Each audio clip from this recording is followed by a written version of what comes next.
মোদির শিষ্য আছি, মোদির বাচ্চা আমরা। দেখেছেন না, বলছে আমি মোদির বাচ্চা। আরে উনি তো এখন দল পাল্টাতে পাল্টাতে বাপটাও পাল্টে ফেলেছেন। দেখেছেন না, বলছে আমি মোদির বাচ্চা। আরে কে কার বাচ্চা আমার বিতর্ক নেই। আমরা জানি যে আপনি এতদিন এ দল ও দল বদল করতেন, হঠাৎ করে বাপটাও বদল করবেন এটা কেউ ভাবতে পারেনি। মেদিনীপুরের মানুষ আমরা, লজ্জা করে আমাদেরকে ওনাদেরকে দেখলে। গিরগিটির মতো রং বদল করে। দেখতেন না যখন তৃণমূলে ছিল তখন আপনি দেখতেন কি আমার মুসলিম ভাইদের ইফতার পার্টিতে সাদা টুপি পরে নিয়ে বসে যেত।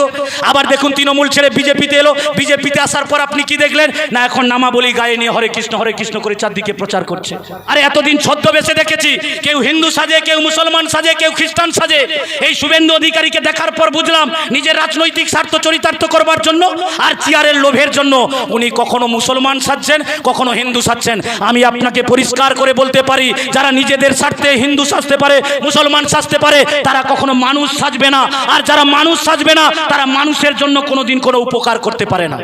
এদের ধূর্তামি বুঝতে হবে। তৃণমূলে থেকে বিভ্রান্ত করেছিল, পাড়ায় পাড়ায় বলেছিল হরে কৃষ্ণ হরে হরে, তৃণমূল ঘরে ঘরে। আপনি পুরনো রেকর্ড দেখুন শুভেন্দু অধিকারী।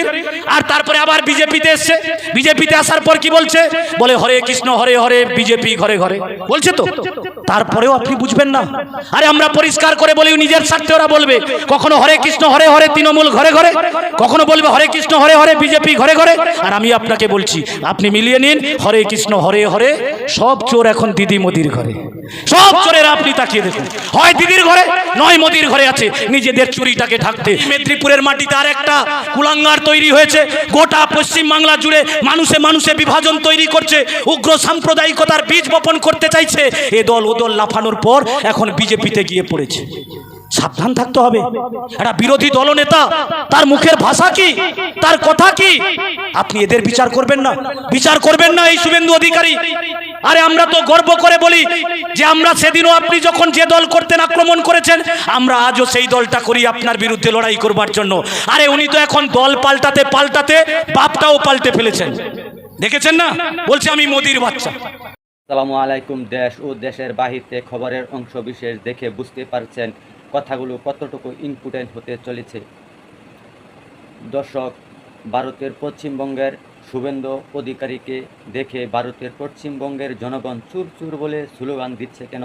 চলুন আমরা ভিডিওটি স্কিপ না করে ফুল ভিডিওটি দেখি, তাহলে বুঝতে পারবেন শুভেন্দু অধিকারীকে দেখে ভারতের জনগণ কেন চুর চুর বলে স্লোগান দিচ্ছে। চলুন দর্শক মূল ভিডিওতে।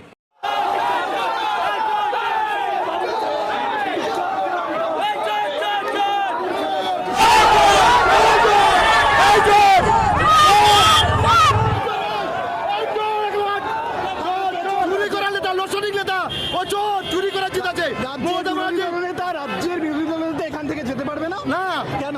হ্যাঁ, ও চোর, অপদার্থ, ওর কোনো মানুষ না। আপনি কোন দল থেকে এসেছেন? আমি সাধারণ জনতা। ও যে নেতা ধর্ম নিয়ে বিবাদ করে, বাংলাদেশ বাজায়, সে টাকা কোন নেতা, সে জানোয়ার চন্দ্র।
একটা কথা আপনাদের বলতে চাই, মানুষের সামনে সবার এক কথা বলতে চাই, হিন্দু মুসলিম বলে কোনো ধর্ম এরকম ভাবে বিভাজন হতে পারে না।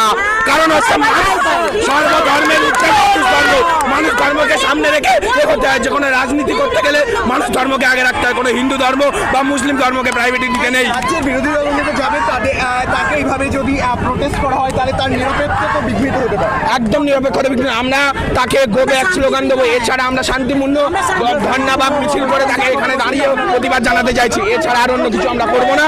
তারা এখান থেকে শান্তিভাবে যাবে, খালি আমাদের যে অপমান, সেই অপমানের বদলে আমরা জবাবে নেব।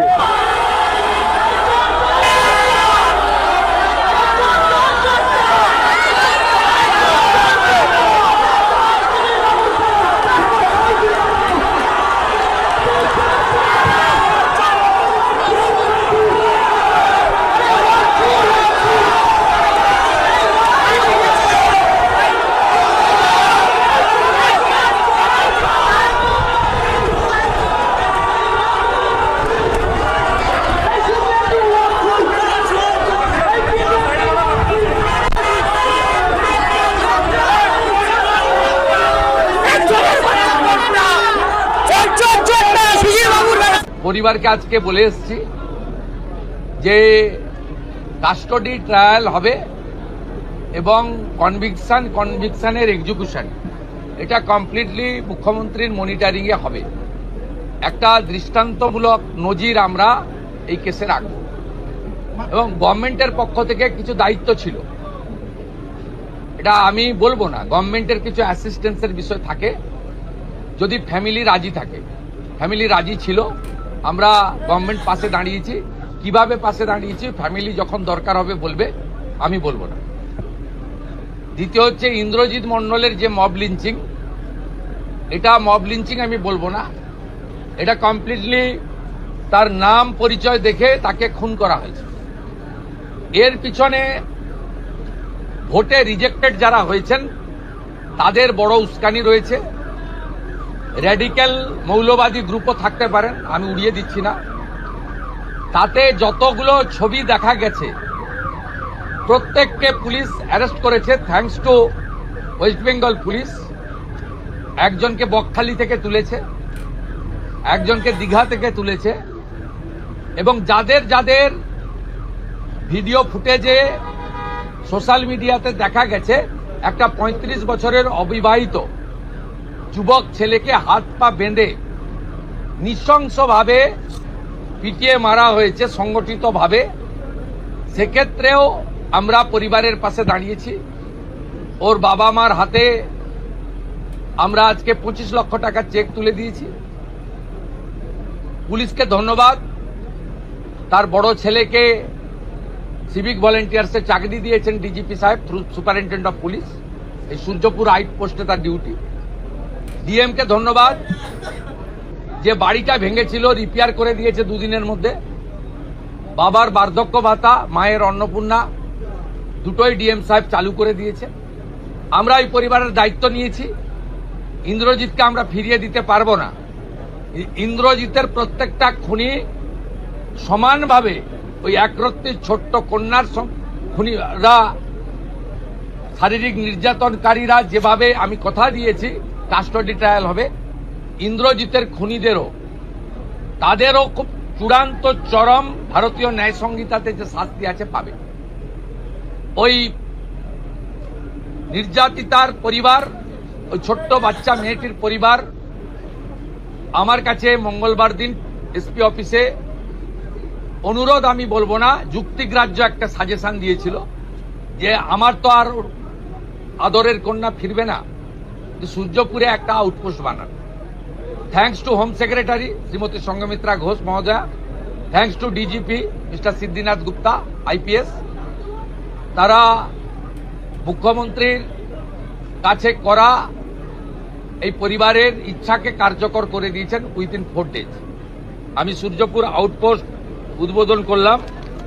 এখানে 4 officer, 2 SI, 2 ASI, 6 mail constable, 2 female constable, 8 civic volunteers, women help desk এবং একটি কন্ট্রোল রুম। এবং পরে পরে 5-7 দিন লাগবে এখানে মোড়গুলোতে সিসিটিভি লাগানো এবং তার কন্ট্রোল রুম এখান থেকে করা। এই কাজগুলো তারা করবেন, আমাকে কথা দিয়েছেন ডিজিপি এবং সুপারিনটেন্ডেন্ট পুলিশ। আমি আশাবাদী যে পুলিশ এই বিষয়ে যথাযথ ব্যবস্থা নেবে। আমাদের ওই পরিবারটি অর্থাৎ নির্যাতিতার পরিবার আমাকে বলছিল যে প্রচুর অ্যারেস্ট ইত্যাদি হচ্ছে, আপনি বিষয়টা একটু দেখুন, আমাকে স্থানীয় লোকেরা চাপ দিচ্ছে। আমি বলেছি ভিডিও ফুটেজ দেখে রেল লাইনে যারা লোহার বিম ফেলছিল তারা কেউ ভারতপ্রেমী হতে পারে না, এটা রাষ্ট্রবিরোধী কাজ। আমাদের ইন্দ্রজিতের খুনি এদের সঙ্গে প্যার মহব্বত হতে পারে না। বাকি যদি কোনো নিরীহ লোক, অ্যাগ্রিভ লোক অ্যাজিটেশন করেছে, অ্যাজিটেশনকে আমরা ওয়েলকাম করি, কারণ এটাতেও কারোর ক্ষোভ দেখানোর ডেমোক্রেটিক হইতে দরকার রয়েছে। আমি আইজি সাহেব কঙ্কর বায়ুকে বিশেষ দায়িত্ব দিয়েছি যাতে কোনো নিরীহ লোকের উপরে কোনো রকম পুলিশি অত্যাচার টর্চার না হয়। যদি ভিড়ের মধ্যে ধরেও ফেলেন, তাদের যা সিস্টেম আছে এটা আমার ইন্টারফেয়ার করা উচিত নয়। আমি শুধু সাজেস্ট করেছি অ্যাজ এ হোম মিনিস্টার, যদি কোনো ইনোসেন্ট ফেসে থাকে তারা দেখবেন, আইজি সাহেব বিশেষভাবে দেখবেন।